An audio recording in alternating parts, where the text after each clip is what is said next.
I want to show you how to use the Halftone processor for Photoshop. When you open up this PSD template, you'll see there's 4 layers in here. And the first thing we're going to want to do is paste in an image. And I'm going to go to unsplash.com and I've found a image of the Statue of Liberty. So I'm just going to take a portion of this, copy it, and then I'll go back into the template here. You'll see the 3rd layer down is a folder called Paste Photos into the bottom of this group. So let's expand that layer group, turn off our existing lion image and also the instructions. We'll highlight this layer that's called Your Image and go Command V to paste in our Statue of Liberty.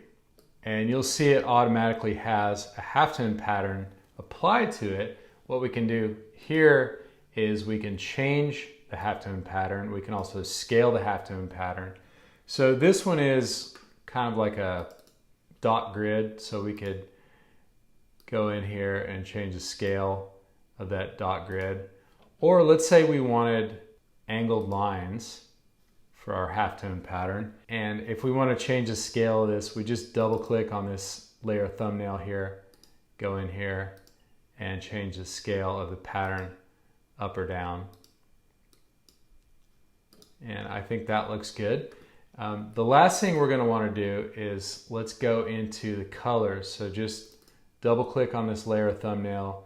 Your properties window will pop up and there's a color gradient in there. Just click on that and in here you can change the colors. So we could change this to say like a dark blue.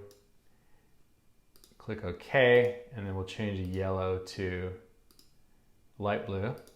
So that's how you change the colors. Let's say we wanted to convert this to vector format. We're going to need external software outside of Photoshop to do this, but the easiest way to do it is let's go to change this just to black and white.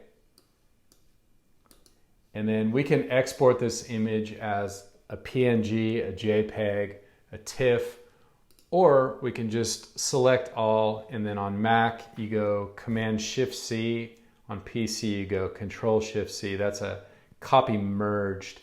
That copies everything you see in the image, all the layers, just kind of into a flattened selection.